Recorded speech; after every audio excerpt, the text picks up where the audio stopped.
This young lady, I know we all love and adore her.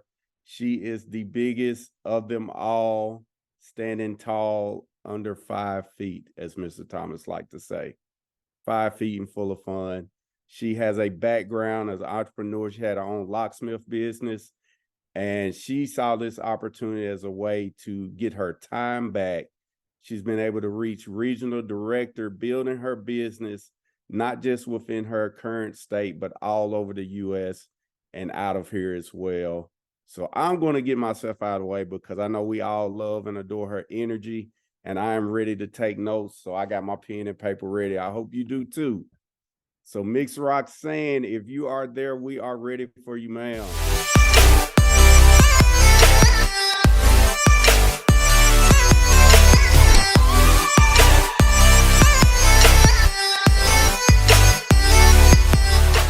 Yes, sir. I am here. Thank you so much. Oh my goodness. So Jabri's starting the call today. That is so phenomenal. It doesn't happen often, but when it does, I love it. I love that you started with turning on your cameras because that's my favorite part. And all of a sudden, these cameras started popping on. So thank you so much. I love seeing you guys' beautiful faces as I speak. It's really hard to talk to just my little square talking because I know the information I'm going to talk about. So I love seeing all these smiley faces. Always see Miss Jackie Black, Miss Maria Estrada, Joshua Casey, always on here. So thank you guys so much for being present so that I can see you. And thank you for the introduction, Mr. Jabri Clemens. I appreciate everything that you do. Tall ball of fun, I think is what you said. Yes, I am. I'm a little goofball. And I mean, I love it. And that's what makes me stand out. And that's what's so important about a lot of the topic that I'm going to talk about today. And what we've been talking about last week is standing out. So one thing that I love about these calls, and I always say it, is that there are some phenomenal speakers. And I am so thankful and blessed and honored to be able to share this stage with all the great speakers. But one thing that really just not really shocks me, but I just love how a lot of us can be on the same page. So last week I had talked about networking, just what I'm doing out here. I'm in a new area. It's taking a lot longer than what I'm used to. My closing ratio isn't the same. Does that mean I give up? No. I continue going through the process, maybe make a little bit changes here and there, just because I don't have the credibility here yet. People don't know me yet. So that was my topic that I talked about last week, what I am doing. Well, to hear Mr. Chris King and his conversation, and he dug deeper on my conversation, which I loved, because it's one thing to hear about what other people are doing. It's another thing to be shown how to do it. So even though I've already done everything he was talking about, I took extensive notes because that's how I need to start training people. She busted me. Absolutely. But I love it. I love how we tie into each other and we listen to each other. And we're able to create this symbiotic motion, even though it wasn't pre-planned, we didn't talk to each other, we still hadn't talked to each other about it, but he was able to dig deeper, not only show you other groups, he showed you how to find groups, how to find networking events in your area. And there might be areas without networking events. So he showed you how he built his own. And his amazing wife, he even dug deeper in that. She had numbers with it to show y'all that it works. I wish I did. I do not. I don't keep track of all that. But he told you out of which group, how many IBOs, how many close the business, how many referrals of referrals. That is phenomenal that he had those results to show you, hey, this is what we've done and this is what works. Both regional directors in this business. Why are we regional directors? Because we've got out of our comfort zone. We've done different things. So traditionally, my background is a biologist. It's not in sales. Mr. Chris Kings isn't in sales. So most of y'all don't know this. I used to be a biologist working for the government. So sales was something completely different. And this could be something completely different for you as well. But you have to get out of that comfort zone. You have to network. You have to go to these meetings and you have to figure out how they work. So not only him, but Miss Lakeisha Cole talked about follow-up. The fortune is in the follow-up. Well, follow-up is so important when you're meeting people and talking to people. You're out here networking, building these relationships. You spend an hour to 2 hours at an event, and then you go home and you have all these business cards, all these phone numbers, but you don't follow up with anybody. That is a waste of time. The fortune is in the follow up and continuing to follow up, continuing to build that relationship. Networking is based off relationships.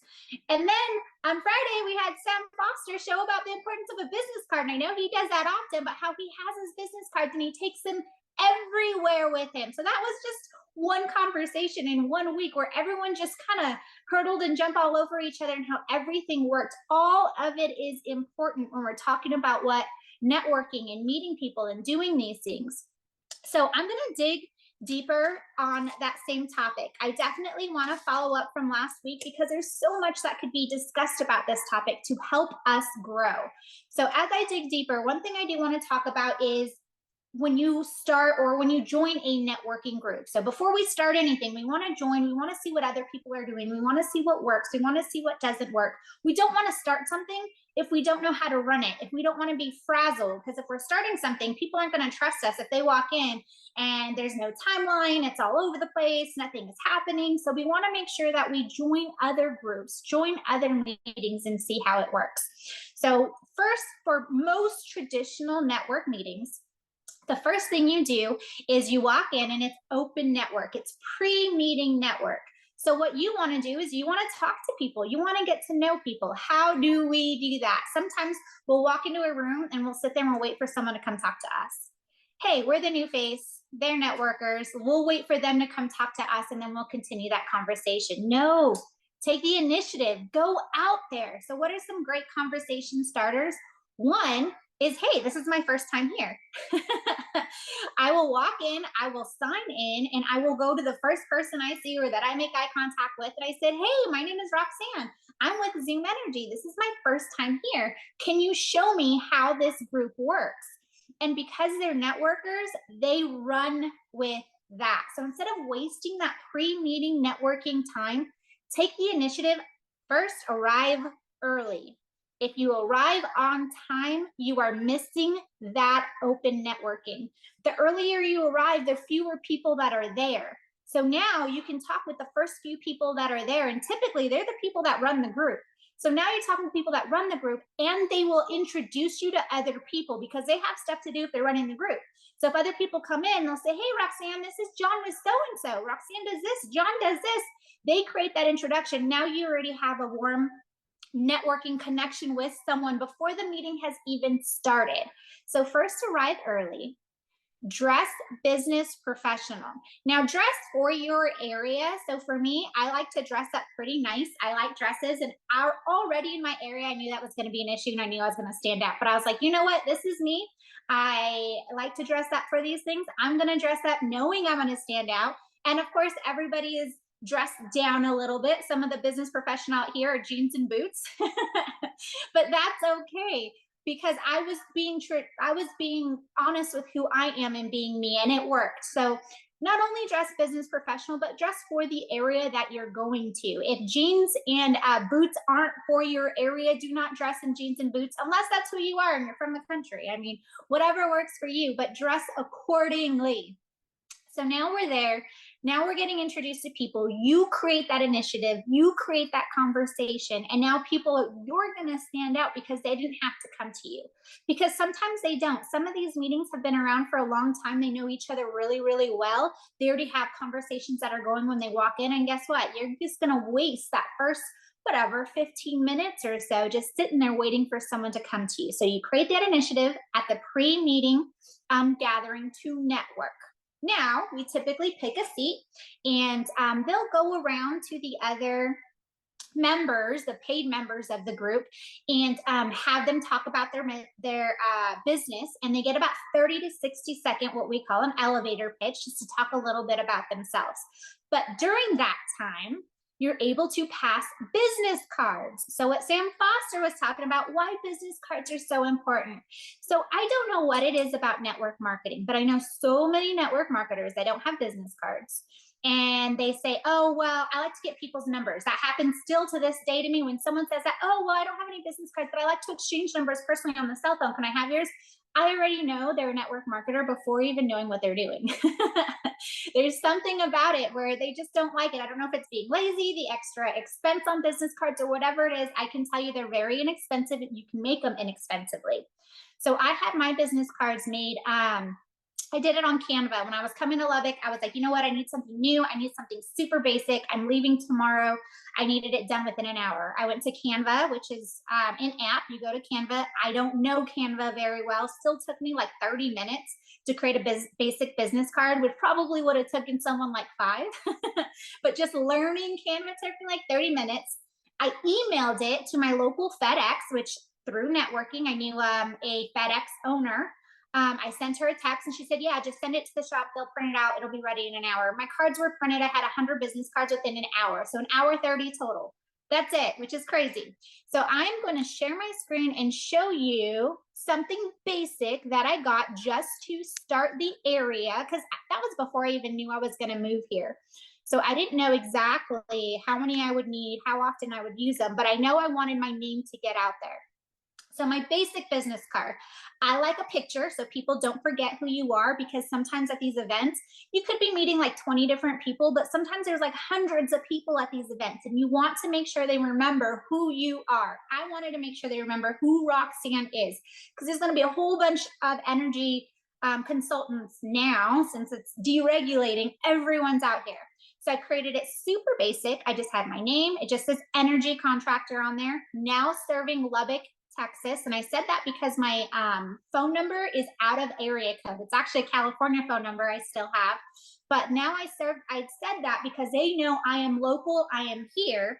An email address and my website. You don't have to include all this information, but then I created a little tagline because I wanted to stand out. Brightening up your day with more than just a smile. So that's actually been my tagline that people have been repeating back to me, which I love because I know that they're paying attention to me. But let me get out of here. There we go. Super basic. It doesn't say anything about ACN. It doesn't say anything about Zoom. It doesn't say anything about all the other services I have. I can talk about that stuff later. I had someone reach out to me and give me a call and said, hey, I was looking at your card and it didn't have what company you're with on there. And I said, yeah, because it's a new company in the area. Nobody knows who it is. So I just kept it super basic, but it's Zoom Energy, XOOM. I gave him that information because he wanted it. 1 out of 100 business cards actually asked what company. So I kept it super basic. So they come to me, what's an energy contractor? And so I relate it to the energy company here. It creates more conversation because they want to figure out what it is that I do. What is this?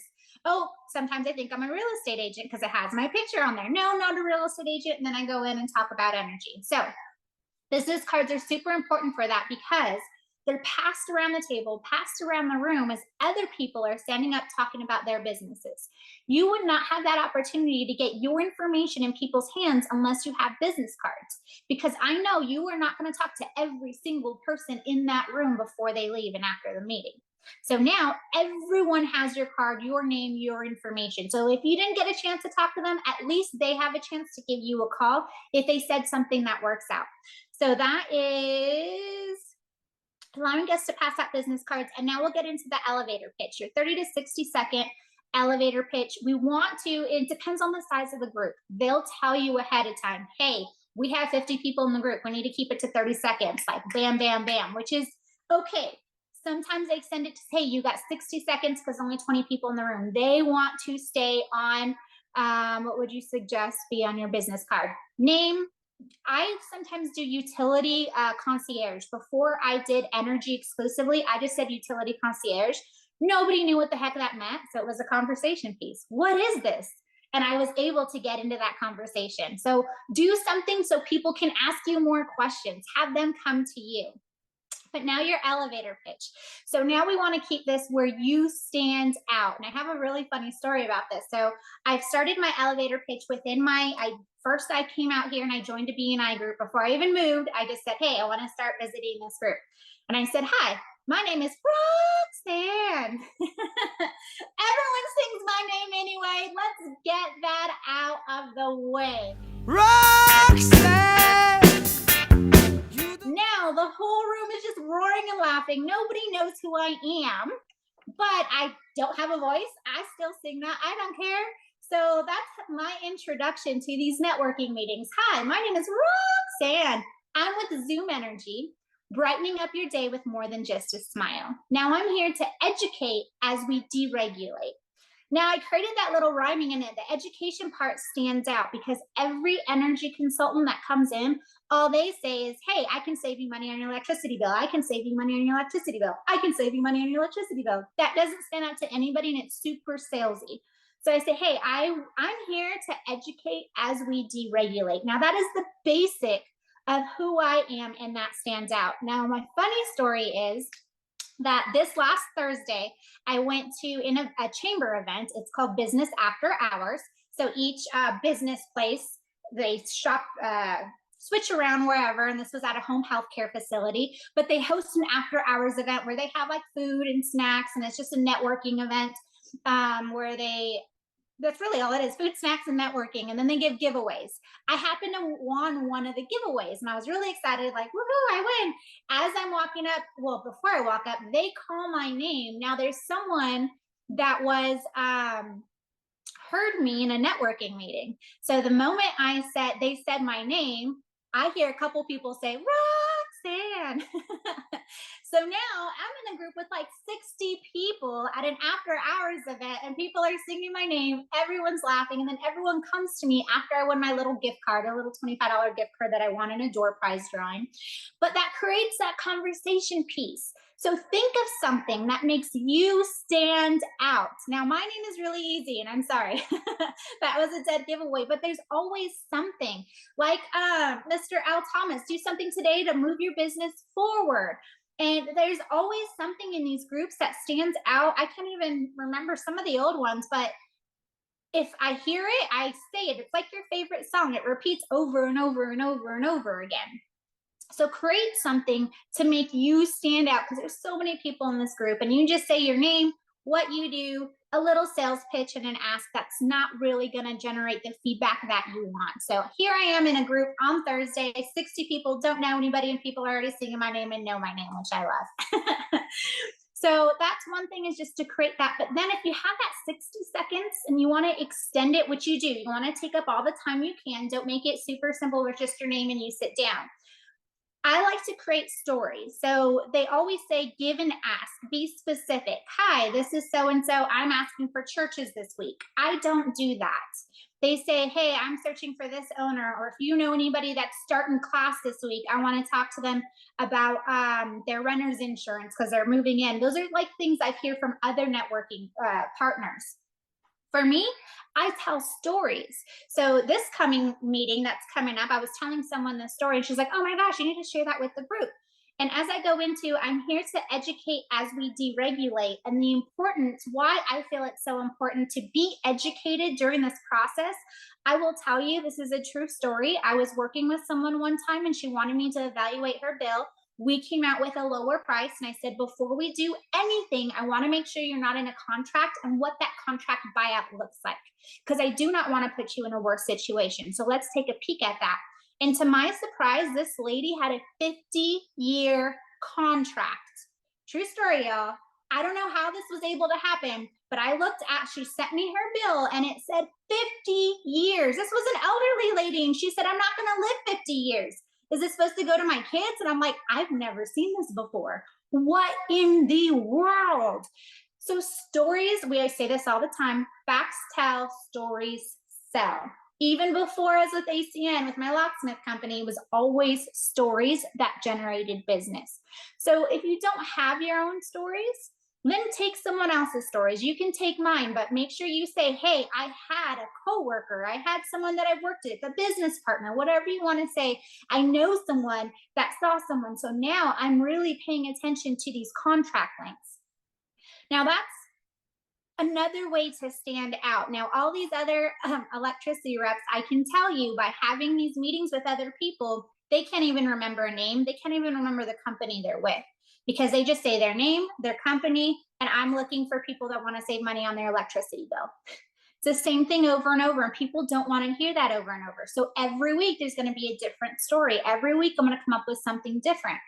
Now, the last part of these networking groups is the follow up with what Miss Lakeisha Cole talked about. So the fortune is the follow up. So after these meetings, after they adjourn, then you have the after meeting network. And then you start talking to people. Now you're writing a list, or they typically have a placemat. I put stars next to people that I want to talk to, typically the real estate agents or mortgage lenders or anybody that I think can create a relationship with. So I reach out to them. Let me check my time here. I'm good. And I want to make sure that I set a meeting after the fact. So it's called a one-to-one, and I'm not pitching them ACN. I'm not pitching them services.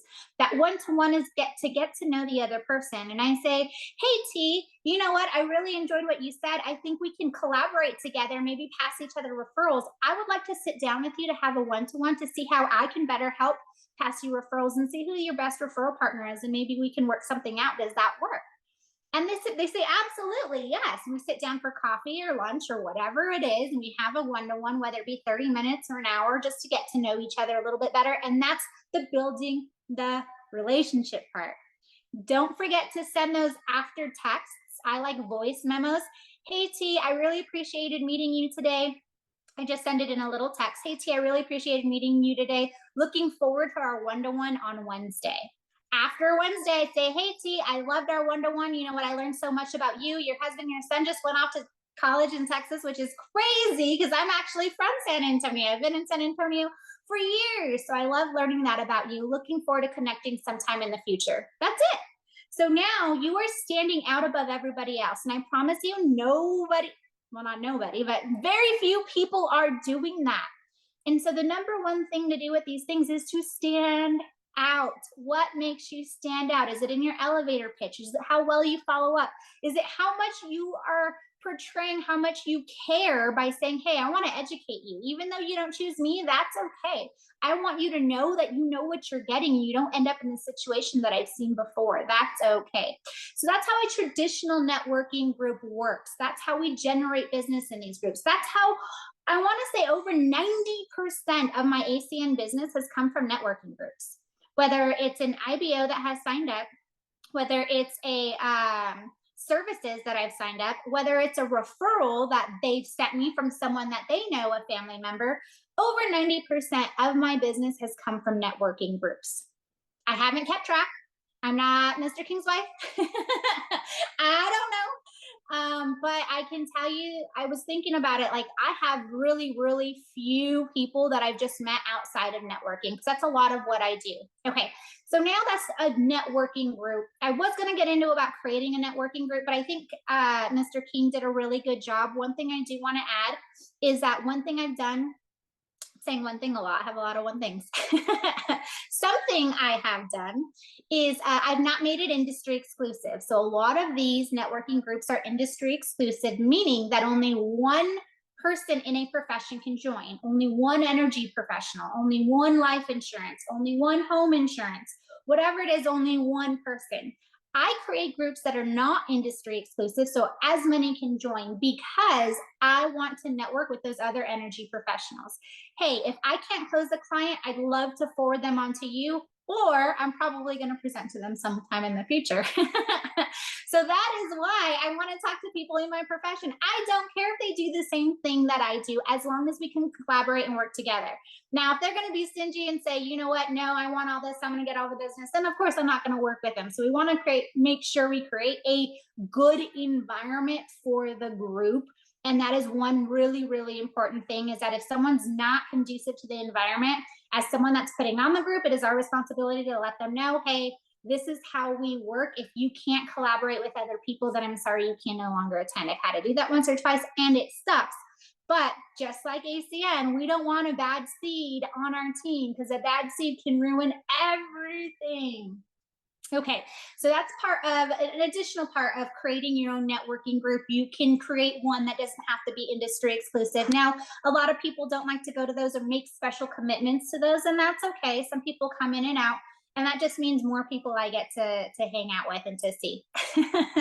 So we talked about networking groups. We talked about business cards. We talked about your 30 to 60-second elevator pitch. I know this is a lot of information, so you might need to go back and listen to this. And I see a lot of people taking notes, which I love. And then fortune is in the follow up. That is how I have built my ACN business. Hands down, nothing else I've done differently. Whatever you hear, that is hands down how I've built. Is just by building these relationships and creating that trust with people that I love. And I will say, being in this new area in my industry, I have had several one-to-ones with people I've met in these networking groups, and I have been told that they really have no interest in working with anyone else but me. They don't know anything about prices. And I've compared prices to other energy groups in the area, whatever Dallas looks like. I compared it to McAllen, Texas, and other areas since we aren't open yet. And I'm like, you know what? Zoom Energy is higher. And I will let them know at my next meeting. We may not be the cheapest, but I promise I'll be the one to take care of you. And that's what's going to stand out. Be honest. I have sold so many services where I'm not the cheapest, but you know what? They prefer to work with me. A locksmith job. I had someone call me and she said, "Oh, my sister's locked out. How much do you charge?" I gave her a price and she said, "Oh, they actually found someone that's going to charge half, but you know what? That's okay. I trust you. I know you'll be there in the time you're going to say, someone tell my sister to cancel that one." Half the price. I didn't have to say anything. She said, "Oh, you know what? You're not too much more expensive. So we're going to cancel that.